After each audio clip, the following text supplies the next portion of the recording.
Hi, I'm Matt from Zero Ping and welcome back to part 2 of terrain building.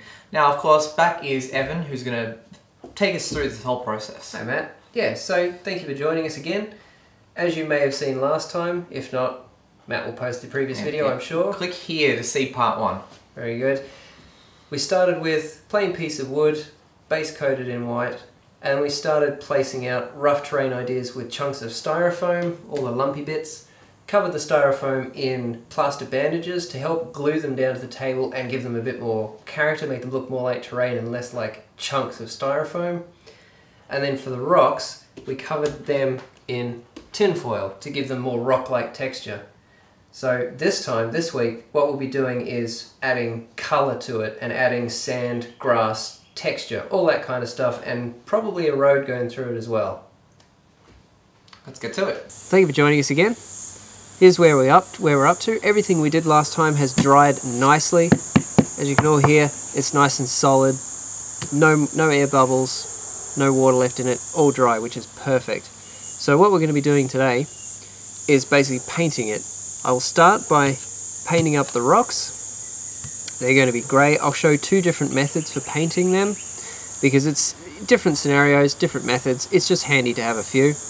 And then from there we'll move on to painting and coating the base of it with sand and grass, and we'll be working a road in here as well that winds around the central piece. Okay, the first method of covering the tinfoil is just going to be a nice dark grey paint that I've made from a mixture of white, black and blue.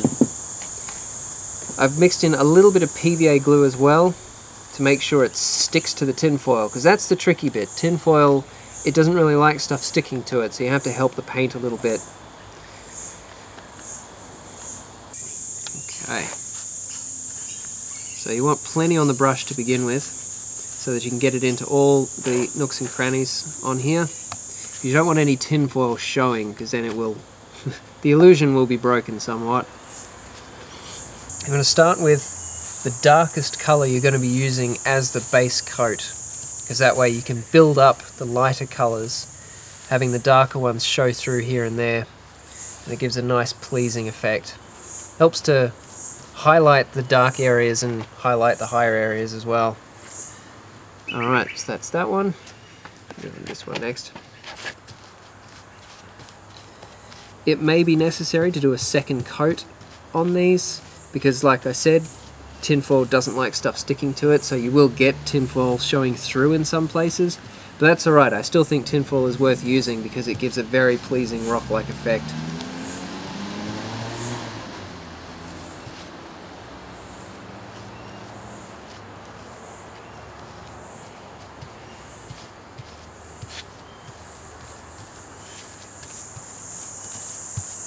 And don't worry if you go beyond the bounds of the rock. I'm not worrying right now because I know I'll be covering it with sand and grass, and so it will all be disguised.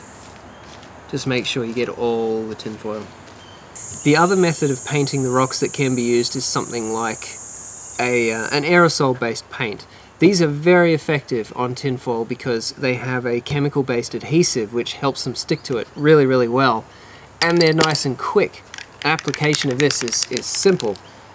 But you can't really use this indoors because you will fumigate yourself. So this is best done outdoors.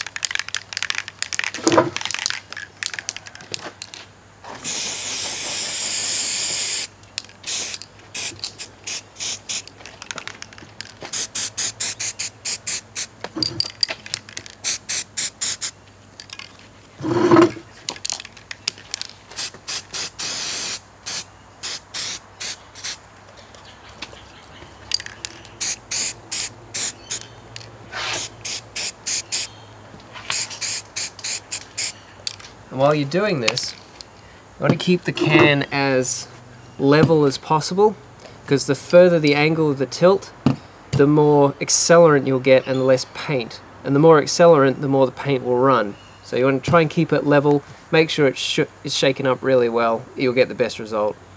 And you can see it's quite a different colour to the other one, but that's fine, it's the base coat, it's going to give a nice contrasting effect to the other rock. Okay. So now that the paint's had a while to dry, actually the spray paint has dried completely. I've even given it a couple of touch-ups and it's perfectly dry now, so we can move on to the next stage on those while the acrylic paint still has a little bit left to dry. On the top it's dry, but down around the edges not so much. We'll come to those in a minute. Well, I've mixed some white paint in with the grey to make it a much lighter grey than previously. Now I'm trying to brush as much of it off the brush as possible, because this doesn't need to be a thick coat, this just needs to start highlighting.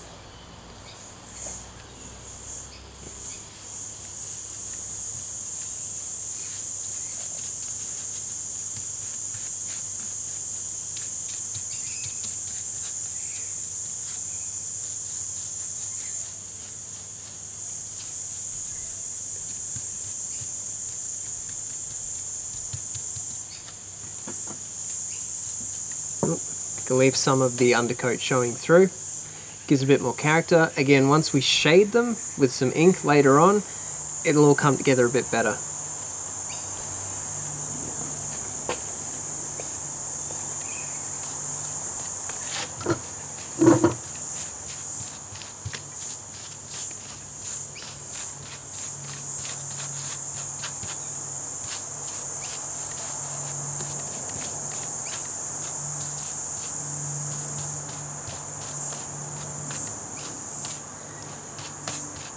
Now on these rocks, there is still a little bit of paint around the bottom that's still wet. Normally I would let that dry completely before moving on to the next step, but just to show you how the techniques are done, we'll move on now. It should still be fine. Whatever's left down the bottom will mix in with the new shades. We'll get some interesting results. It'll be fine.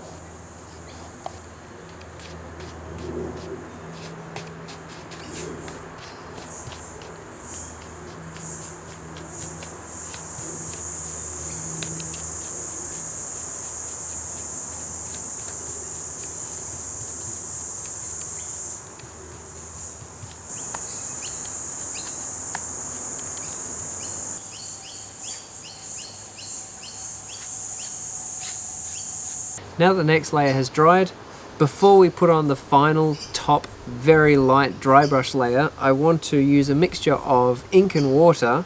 It's probably about 50-50 black ink and water. You can get stuff that's already mixed, but I like to mix my own so I can adjust the levels.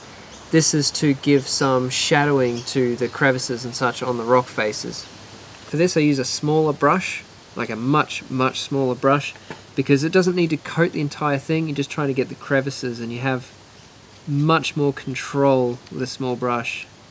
And you can see already how it's starting to pick up all the little crevices and nooks and that sort of thing.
Alright, so next we're going to lay down just a base brown on the whole board, obviously not on the rocks, just to start giving a base colour which we'll start working up from before we add the sand.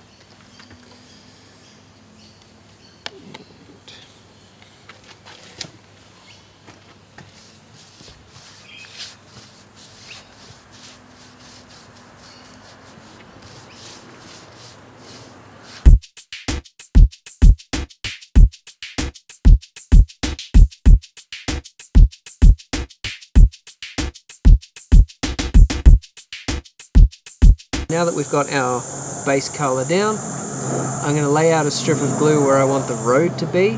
So I want to start laying that out, and I can work out what I want to do around that.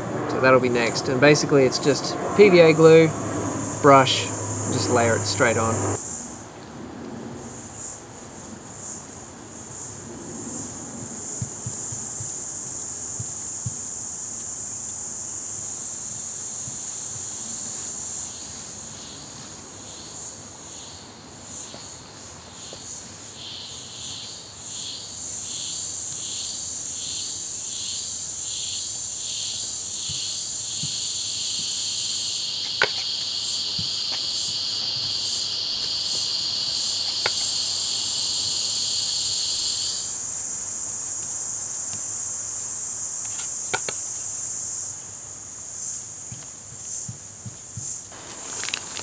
Now get the sand.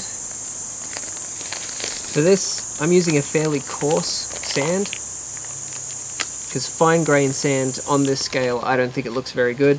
This looks a lot better. It looks a lot more like dirt and rock and mud.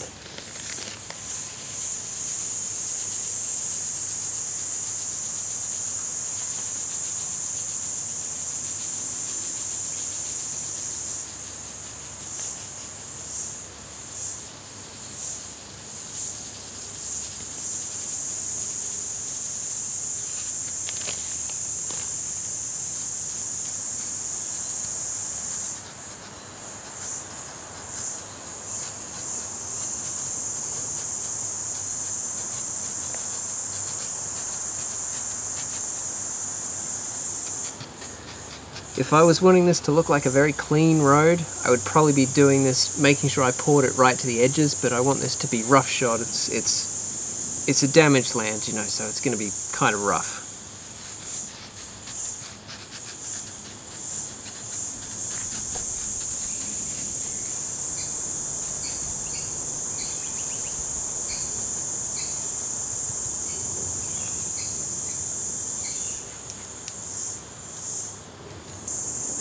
Ideally, you're not going to be mixing paint with the brush, but I didn't bring enough tools. So, when you're dry brushing, you want as little paint in the brush as possible, but still enough that you can work with it. So you rub most of it off, come down to your surface, and just very barely touch it. You want to just lightly brush the surface.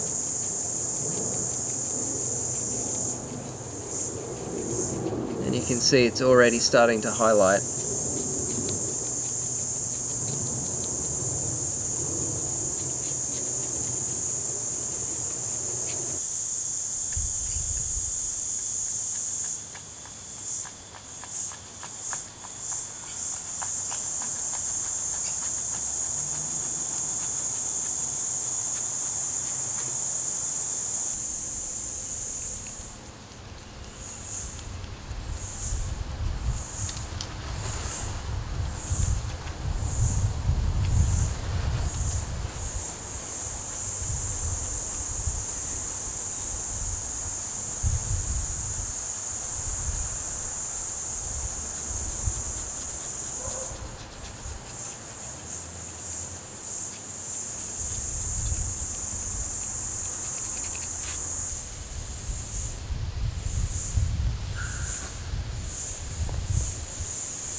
So now the glue for the road is setting quite well. I'm just going to start putting patches of dirt around the table and then start doing patches of grass around the rocks, around the scenery on top of here. We'll see how we go. I'm basically going to wing it.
Okay, now just to help all the sand glue down really well, I've got a mix of glue and water, about 50-50 PVA glue and water, which I'm just going to lightly spray over the sand. This way they're glued from underneath, they're glued from on top, they'll be rock solid, and then we can paint over them in whatever we want and they shouldn't move.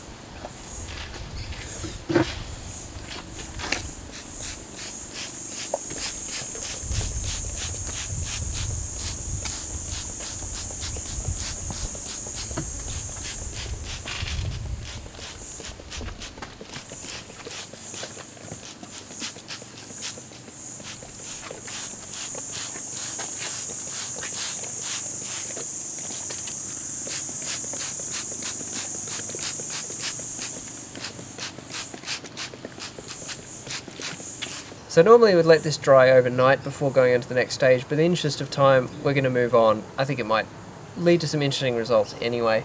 So next, I want to paint the dirt patches.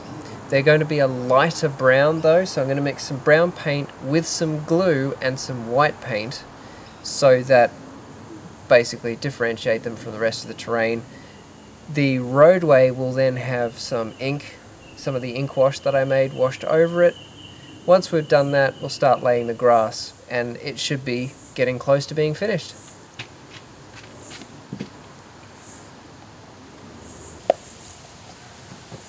Okay, so now we'll start applying, see what we get.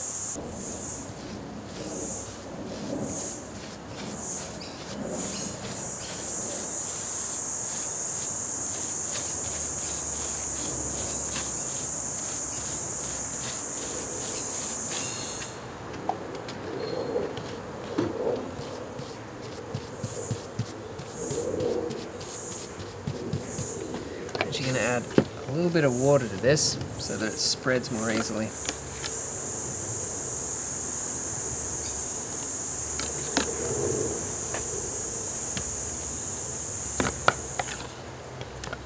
There we go. That's better.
Okay, so now we've applied a mix of brown, yellow, and white paint with some glue, again, just to help solidify all the sand. The central roadway is now dry enough that we can start applying some ink to it. I just want to give it a bit of a wash to make it look dirtier than the rest, so it stands out as a roadway, looks a bit used, and we'll see how it turns out.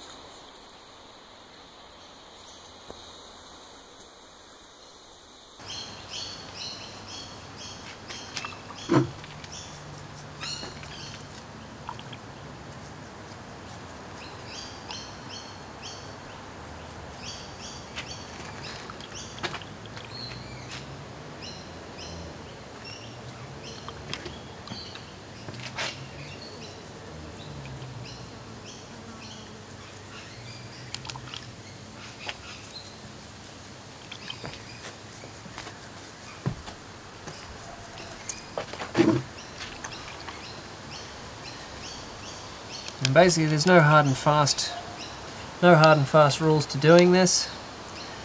I'm just kind of making it up as I go along. I think this will differentiate it quite nicely. But you could do it in quite a few different ways. You could, while the glue is still drying with the sand, you could run the end of a pencil through it just to kind of drag it, make it a bit lumpy. There's all kinds of things you could do.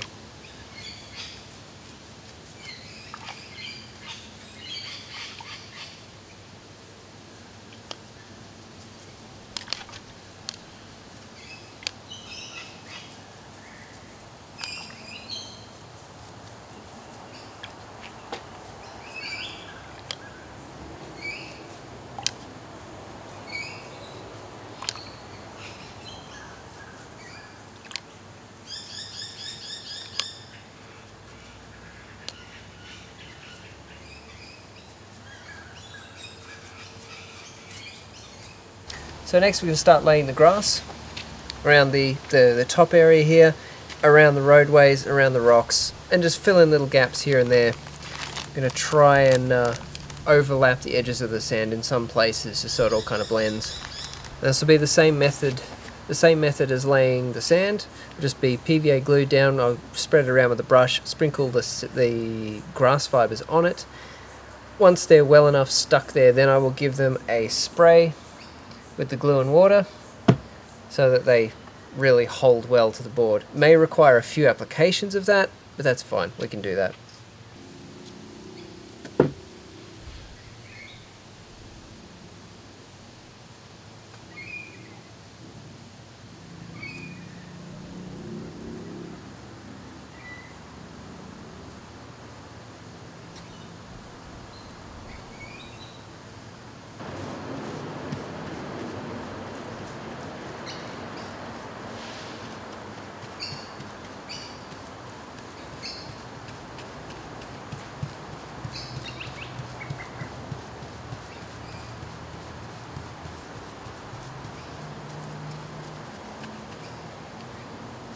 Grass fibre, which you can get at pretty much any model hobby shop. They'll have some kind of grass fibre.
So I got everything the way I like it. All the grass is laid out where I want it. So now it's going to give it a spray with my water and PVA glue mix from a good distance as well. I want the spray to cover all of it without disturbing any of it. So if you spray too close, you'll just push the grass around. If you spray from a distance, it should settle over it all quite nicely and help glue it down.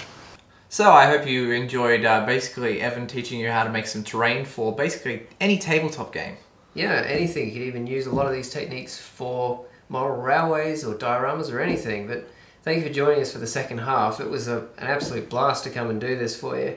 So yeah, we're gonna show you some close-up detail now, and hopefully you enjoyed it. If you have any questions, don't forget to send comments, subscribe, and if you have any suggestions, if you like what we did, if you have ideas of what we should do next. Yeah, any ways that we could have done what we did a bit more efficiently, I'd love to hear about it. I always like knowing how to do things a little bit better than I'm already doing them. So as you can see, because at first I believe you said that we were going to make a wasteland. Yeah, that was my initial idea, that it was going to be sort of a blasted land, desolate land, kind of destroyed, but along the way it has changed, it's evolved, and I am very happy with the outcome. It looks good. Yeah. We'll give you some close-ups right now. Till next time.